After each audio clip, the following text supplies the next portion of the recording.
اس کی پشت سے لگائے جان چلاتی لہجے میں بولی۔ فوزان نے گردن موڑ کر جلتی نگاہوں سے اسے دیکھا تھا، جو بڑے سے بلو گوگل اور ماسک میں اپنا چہرہ چھپا گئی تھی اور ساتھ ہی اپنی شخصیت بھی۔ فوزان نے سر گھما کر سامنے دیکھا، جہاں ساری میڈیا جو منسٹر کی نیوز کور کرنے آئے تھے اسے چھوڑ ان پر فوکسڈ ہو گئے تھے۔ دوسری طرف شاپنگ پلازا میں ایک سنسان راہداری میں کھلی ونڈو کے سامنے کھڑا وہ گن کے لینس میں سے مارسیا تقی کو دیکھ رہا تھا، جو آج پھر کسی کو ذلیل کر رہی تھی۔ آخر تمہیں گھمنڈ کس بات کا ہے مارسیا تقی؟ کیا اپنی خوبصورتی کا یا اپنی شیطانی دماغ کا؟ بلیک ڈیول اپنی لمبی سی گن کے لینس میں سے مارسیا کو دیکھ کر کہہ رہا تھا، یا پھر تمہارے اس دل کا جس کا مالک کوئی بن نہیں پاتا؟ کہتے ساتھ ہی اس نے لینس میں دیکھتے مارسیا کے دل کا نشانہ لیا۔ اگر تمہارا یہ نام نہاد دل ہی نہ رہے تب؟ بلیک ڈیول کے لبوں پر ایک شفاف مسکراہٹ نمودار ہوئی تھی۔ ہیڈ لائن کچھ یوں ہوگی: شہر کا ایک SCP ایک لڑکی سے پٹتا ہوا۔ مجھے مارسیا کہتے ہیں۔ مجھ سے دور رہنا ہی تمہاری صحت کے لیے درست ہوگا۔ مارسیا اسے انگلی اٹھا کر وارن کرتی ہوئی اپنی کار کی جانب پلٹی تھی۔ ڈور کھولتی مارسیا کو عجیب سا احساس ہوا تھا۔ اسے لگا وہ کسی کی نظروں کی تپش میں ہے۔ اس کی چھٹی حس اچانک ہی الارم کرنے لگی تھی۔ اس نے جھٹکے سے سر اٹھا کر سامنے شاپنگ پلازا کی جانب دیکھا تھا۔ اس سے پہلے کہ اسے کچھ نظر آتا، فوزان نے اسے اپنی جانب کھینچا اور تبھی اسپورٹ کار کی فرنٹ ونڈو کی کانچ کے چھناکے سے ٹوٹنے کی آواز آئی۔ وہ تیزی سے دھڑکتے دل کے ساتھ فوزان سے لگی کھڑی تھی۔ شاپنگ پلازوں کی جانب اسے فوزان کی چلانے کی آواز آئی تھی۔ دھماکہ کرنے کی کوشش تھی یا مارنے کی؟ صرف 2 سیکنڈ لگے تھے اسے خود کو سنبھالنے میں۔ اگلے ہی پل فوزان سے جھٹکے سے دور ہوتی اس نے اپنے آس پاس کی افراتفری پر نظریں دوڑائی۔ وہ پولیس کے درگے میں تھی۔ نیوز چینلز اس پر کیمرہ فوکس کیے اپنی ہاکے جا رہے تھے۔ انہیں ایک ساتھ دو چٹخارے دار نیوز مل گئی تھی۔ سچ شکر کہ اس کا چہرہ چھپا تھا۔ مجھے گھر جانا ہے اپنی گاڑی لے کر، مارسیا نے سخت اکتائے ہوئے انداز میں کہا تھا، کیونکہ وہ جانتی تھی کہ ان سب سے چھٹکارا اسے اب جلدی نہیں ملنے والا تھا۔ اپنے ماتحتوں کو دوڑاتا ہوا فوزان، جو کچھ دیر پہلے اسے خود ہی قتل کرنے کا سوچ رہا تھا، اب اس کی سیفٹی کی فکر میں تھا۔ مارسیا کو دیکھ وہ حیران ہوا تھا۔ کچھ دیر پہلے ہی اسے مارنے کی کوشش کی گئی تھی، مگر ذرا جو اس کے چہرے پر خوف کے آثار ہو، ایسا لگ رہا تھا جیسے وہ سب کچھ ایک ریہرسل تھا۔ ہم اپنا کام ختم کر کے آپ کو مکمل سیکیورٹی کے ساتھ آپ کے گھر پہنچا دیں گے، فوزان اس سے سرد لہجے میں بولا۔ اسے پہلی مرتبہ احساس ہوا کہ جن سے ہم شدید نفرت کر رہے ہوں ان کے لیے بھی ہمیں فرائض کی ادائیگی کرنا پڑتی ہے۔ مسٹر SCP، میں اپنی حفاظت خود کر سکتی ہوں، بدمزاجی بولی۔ اگر آپ کو یاد ہو ابھی آپ کی جان میں نے ہی بچائی ہے، انتہائی تلخ اور کڑوے لہجے میں فوزان نے کہا تھا، جس میں مارسیا خون کا گھونٹ پی کر رہ گئی تھی۔ اور اگر آپ ہمارے ساتھ کمپرومائز نہیں کرے گی تو مجھے نہ چاہ کر بھی عدن کو کال کرنی ہوگی تاکہ وہ آپ کو اپنی ذمہ داری میں لے جائے۔ نہیں چاچو نہیں، مارسیا گھبرا کر منع کر گئی۔ اگر عدن آتا تو اس کی بے عزتی پکی تھی۔ ٹھیک ہے، مگر جلدی کام نپٹاؤ۔ اگلے ہی پل وہ نہ چاہ کر حامی بھر گئی تھی۔ مارسیا، کیا تم ٹھیک ہو؟ اور تبھی پولیس کا حصار توڑ کر عدن اس تک آیا تھا۔ اور چاچو! اگلے ہی پل مارسیا آگے بڑھ کر عدن سے لگی تھی۔ السلام علیکم، کسی نے سلام کیا تھا۔ وعلیکم السلام، میں نے سنا تھا کہ تمہارا ٹرانسفر یہاں ہوا ہے۔ تھینکس مارسیا کا خیال رکھنے کے لیے، عدن فوزان کو دیکھ کر مسکرا کر بولا۔ ان دونوں کو دیکھ لگ رہا تھا کہ وہ کافی کلوز تھے۔ تم لوگوں کو کسی پہ شبہ ہے؟ وہ عدن کی بات پر مسکرایا تھا اور اگلے ہی پل اس کے بازو سے لگی مارسیا پر ایک اچھٹتی نگاہ ڈال کر عدن سے پوچھا۔ نہیں یار، تم تو جانتے ہو مارسیا ایک جرنلسٹ ہے اور جرنلسٹ پر اس طرح کے حملے ہونا کوئی عجیب بات نہیں ہے۔ عدن نے کہا تھا، واقعی چاچو نے صحیح کہا۔ فوزان کے طنزیہ انداز پر مارسیا نے اسے تیز نظروں سے دیکھا تھا۔ جب لوگوں کو تلخ سچائی ہضم نہیں ہوتی تب وہ ایسی ہی گھٹیا حرکت پر اتر آتے ہیں۔ مارسیا کے چبا چبا کر کہنے پر اس نے ناگواری سے اسے دیکھا۔ وہ نہیں بتا سکتا تھا کہ اسے اس لڑکی سے کتنی نفرت ہو رہی تھی، اور سچ تو یہ تھا یہ لڑکی نفرت کے ہی لائق تھی۔ اوکے دوست، پھر ملاقات ہوگی۔ گھر میں اس وقت سب پریشان ہو رہے ہوں گے، عدن کہتا ہوا مارسیا کو لیے اپنی کار کی جانب بڑھ گیا تھا۔ مارسیا کو ماسیما کے گیٹ پر چھوڑتے ہی وہ آرزتکی کے آفس کی جانب نکل گیا۔ ادھر مارسیا کے انتظار میں پورا ماسیما لان میں موجود تھا، درہ ذیلا اور صدفی اسے چھو چھو کر اس کی سلامتی کا یقین کر رہی تھی۔ پھر صوبیہ نے بھی آگے بڑھ کر اسے خود سے لگا لیا۔ بچی ٹی وی پر اتنی اچھی لگتی ہے، پتہ نہیں کس نے دشمنی کی، صوبیہ نے کہا تھا۔ اس کے علاوہ سبھی نے اس سے آگے بڑھ کر اس سے خیریت دریافت کر رہے تھے۔ مارثیہ ان کے دکھاوے سے شدید بیزار ہو رہی تھی۔ عدن سیدھا آرز تقی کے کیبن میں چلا آیا تھا، جہاں آرز تقی کسی فائل پر جھکے ہوئے تھے۔ عدن سیدھا ان کے پاس اسی لیے آیا تھا کہ مارثیہ کے ساتھ ہوئے حادثے کی خبر وہ انہیں سلیقے سے دینا چاہتا تھا۔ وہ نہیں چاہتا تھا کہ آرز تقی یہ خبر کسی اور سے سنے اور ان کی طبیعت خراب ہو، مگر شاید اس نے آنے میں دیر کر دی تھی۔ ادھر وہ اندر آیا، تبھی ٹیلی فون کا سیٹ بجنے لگا۔ آرز تقی اسے بیٹھنے کا اشارہ کرتے ریسیور اٹھا کر کان سے لگائے۔ ہیلو، کیا؟ ان کا چہرہ سفید پڑا تھا۔ بھائی جان، عدن جو انہیں ہی دیکھ رہا تھا لپک کر ان کے پاس آیا۔ ریسیور ان کے ہاتھ سے چھوٹ کر گرا تھا۔ بھائی جان، مارثیہ پر قاتلانہ حملہ ہوا ضرور تھا، مگر وہ محفوظ ہے۔ عدن انہیں تسلی دینے کی کوشش کر رہا تھا، جن کا چہرہ دھیرے دھیرے زرد پڑ رہا تھا۔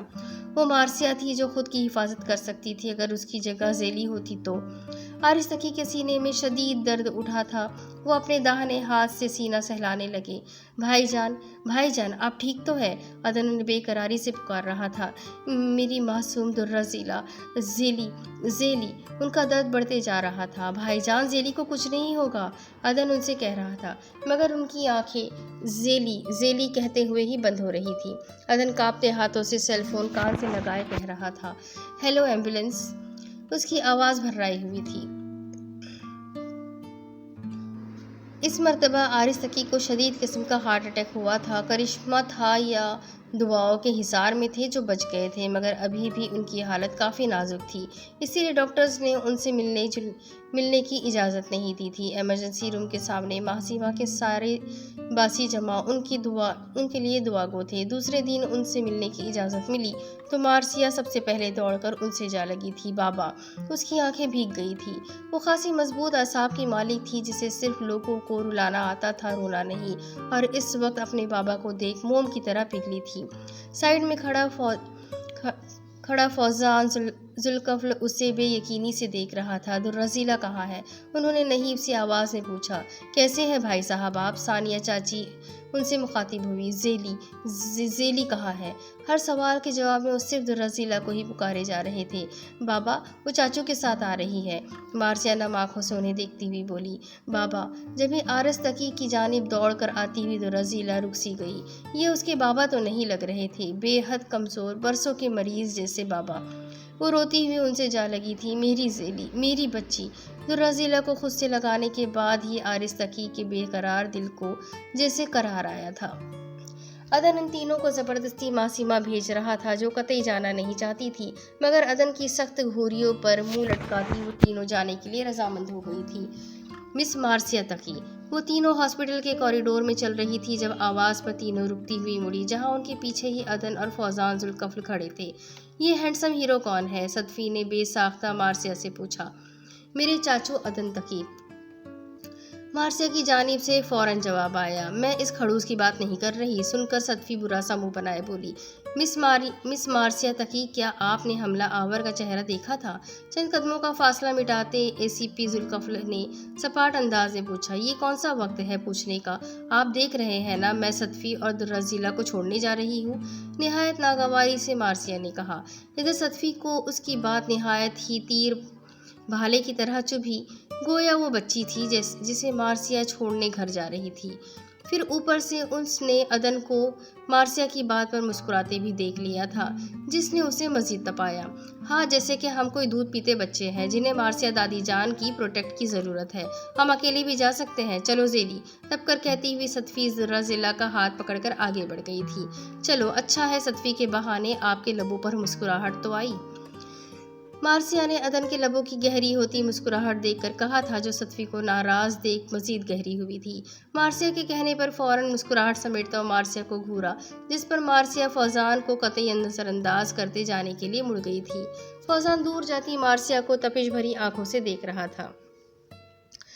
امیر باپ کی بگڑی اولاد۔ فوزان کے ذہن میں مارسیہ کو دیکھ کر یہی لفظ گونجے تھے۔ عدن فوزان کا ناراض چہرہ دیکھ کر مسکرایا۔ میری بھتیجی ایسی ہی ہے، بے خوف، بے وقوف بنا کر رکھ دیتی اور احساس بھی نہیں ہونے دیتی۔ عدن کے کہنے پر وہ ناگواری سے سر جھٹک گیا۔ میں چاہتا ہوں صدفی کی رخصتی ہو جائے اور میری دونوں بیٹیاں بھی اپنے اپنے گھروں کی ہو جائے تاکہ وہاں وہ محفوظ رہ سکے۔ حارث تقی کے کہنے پر عدن نے بے ساختہ انہیں دیکھا۔ مارسیہ اور دررزیلا کی تو ٹھیک ہے، مگر مجھے کوئی اگر مگر نہیں سننا۔ حارث تقی نے دو ٹوک کہا، جس پر عدن بری طرح سٹپٹایا۔ اتنی جلدی کیا ہے بھائی جان؟ تو ٹھیک ہے، میرے مرنے کا انتظار کرو۔ بھائی جان، حارث تقی کے ناراضگی سے کہنے پر وہ تڑپ اٹھا۔ ٹھیک ہے، جیسی آپ کی مرضی۔ اس نے ہتھیار ڈال دیے تھے۔ مجھے مارسیہ کے لیے تمہارا یہ دوست فوزان پسند آیا۔ عبدالرزیلہ کے لیے جلد از جلد لڑکا دیکھ کر معاملہ سیٹ کرو۔ میں اس جمعے تک ان دونوں کا نکاح اور صدفی کی رخصتی چاہتا ہوں۔ نکاح سے حارث تقی دھیرے دھیرے اپنی بات ختم کر کے اسے دیکھا، جس کی آنکھیں حیرت اور صدمے سے پھٹی ہوئی تھی۔ بھائی جان، اتنی جلدی؟ عدن اپنا جملہ پورا کرتا ان کا ناراض چہرہ دیکھ بات بدل گیا۔ ٹھیک ہے، جیسی آپ کی مرضی، اس نے ہارے ہوئے انداز میں جواب دیا۔ تمہیں کوئی پسند ہے مارسیہ؟ صدفی کے اتنے عجیب سے سوال پر اپنے اپنے کام میں مشغول دونوں بہنوں نے سر اٹھا کر اسے دیکھا تھا۔ کیا مطلب کوئی پسند ہے؟ مارسیہ سمجھ نہیں پائی تھی۔ اس نے حیران سی نظر آتی دررزیلا کو صدفی کو دیکھا۔ میرا مطلب ہے لائف پارٹنر کے طور پر تم نے پہلے ہی کسی کو منتخب کر کے تو نہیں رکھا نا؟ صدفی نے مسکراتے ہوئے پوچھا۔ کیسی بات کر رہی ہے آپ؟ مارسیہ جھنجھلاتے ہوئے بولی۔ اور جب صدفی نے اس پر حارث تقی کے خیالات ظاہر کیے تو مارسیہ پہلے حیران ہوئی اور پھر شدید ناگوار۔ مجھے اس بیوقوف اکڑو ACP سے شادی نہیں کرنی، مارسیہ نے صاف منع کر دیا۔ جبھی تو پوچھ رہی ہوں، اپنی پسند بتاؤ۔ میری پسند؟